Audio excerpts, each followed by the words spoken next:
Assalamualaikum teman-teman. Perkenalkan, nama saya Nurul Iza Hidayah dengan NPM 1940606094 dari lokal A3 dari jurusan Bimbingan dan Konseling dari Fakultas Keguruan dan Ilmu Pendidikan.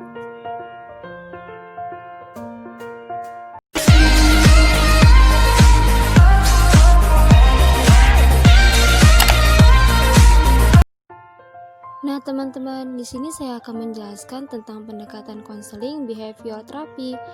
Ayo disimak sama-sama penjelasannya. Sejarah perkembangan behavior therapy. Terapi behavior tradisional diawali pada tahun 1950-an di Amerika Serikat, Afrika Selatan, dan Inggris. Sebagai awal, radikal menentang perspektif psikoanalisis yang dominan.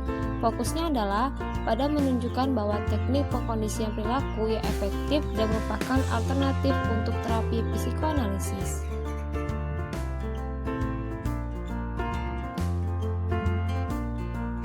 Gelombang pertama pada tahun 1960, Albert Bandura mengembangkan teori belajar sosial yang dikombinasikan pengkondisian dan opera conditioning dengan pembenaran observasional.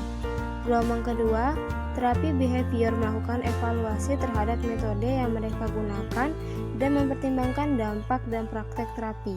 Gelombang ketiga, pada awal 2000-an, dari transisi perilaku muncul memperbesar ruang lingkup penelitian dan praktek. Nah, selanjutnya kita akan membahas tentang hakikat manusia menurut behavior therapy ya teman-teman. Apa sih yang dimaksud hakikat manusia? Menurut behavior therapy, manusia dipandang memiliki potensi untuk berperilaku baik atau buruk, tepat atau salah. Manusia juga mampu melakukan refleksi atas tingkah lakunya sendiri dan dapat mengatur serta mengontrol perilakunya dan dapat belajar tingkah laku baru. Selanjutnya nih teman-teman, kita akan membahas tentang hakikat konseling behavior therapy. Yuk disimak penjelasannya. Konseling menurut pandangan behavioral ialah proses terapeutik dengan menggunakan prosedur-prosedur sistematik untuk mengubah perilaku yang tidak sesuai menjadi perilaku yang sesuai melalui proses belajar perilaku baru. Selanjutnya kita akan membahas tentang mekanisme perubahan. Ayo disimak sama-sama penjelasannya teman-teman. Semangat ya! Yang pertama ada assessment, ialah analisis tingkah laku bermasalah yang dialami konseling. Contohnya, analisis motivasional, analisis self-control, analisis hubungan sosial, dan analisis fisik, sosial, dan budaya. Yang kedua, menentukan tujuan. Tujuan yang ditetapkan akan digunakan sebagai tolak ukur melihat keberhasilan proses terapi. Proses terapi akan dihentikan jika telah mencapai tujuan. Yang ketiga, mengimplementasikan teknik. Setelah merumuskan tujuan yang ingin dicapai konselor dan konseli, menentukan strategi belajar yang baik untuk membantu konseli mencapai perubahan tingkah laku yang diinginkan. Yang keempat, mengakhiri konseling.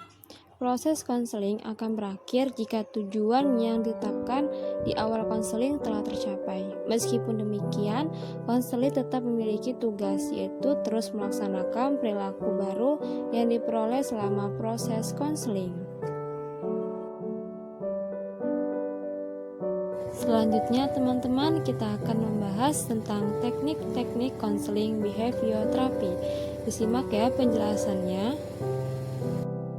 Yang pertama ada operant conditioning, ialah untuk mengurangi atau menghilangkan perilaku yang tidak diinginkan. Yang kedua, relaksasi dan metode pelatihan terkait. Relaksasi sebagai metode mengajar orang untuk mengatasi tekanan yang dihasilkan oleh kehidupan sehari-hari. Yang ketiga, desentralisasi sistematis adalah prosedur terapi behavior yang memakan waktu berhubungan dengan gangguan khususnya fobia. Gimana nih teman-teman? Masih semangat untuk mendengarkan penjelasannya? Kalau masih semangat, Yuk kita dengarkan lagi penjelasan berikutnya. Tetap semangat ya, semoga bermanfaat penjelasan yang terakhir ini. Oke? Nah teman-teman, selanjutnya kita akan mendengarkan penjelasan tentang kelebihan dan kekurangan dari pendekatan behavior therapy ya.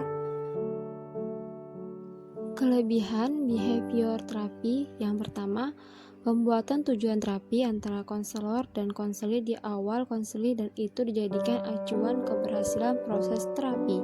Yang kedua, memiliki berbagai macam teknik konseling yang teruji dan selalu diperbarui. Yang ketiga, waktu konseling relatif singkat. Yang keempat, kolaborasi yang baik antara konselor dan konseli dalam penetapan tujuan dan pemilihan teknik. Selanjutnya, ada kelemahan behavior therapy. Yang pertama, dapat mengubah perilaku tetapi tidak mengubah perasaan. Yang kedua, mengabaikan faktor rasional penting dalam terapi. Yang ketiga, tidak memberikan wawasan. Yang keempat, mengobati gejala bukan penyebab. Yang kelima, melibatkan kontrol dan manipulasi oleh konselor. Sekian dari penjelasan saya teman-teman. Terima kasih telah mendengarkannya. Jangan lupa di-share, di-like, di-komen, dan di-subscribe ya teman-teman. See you next video. Assalamualaikum warahmatullahi wabarakatuh.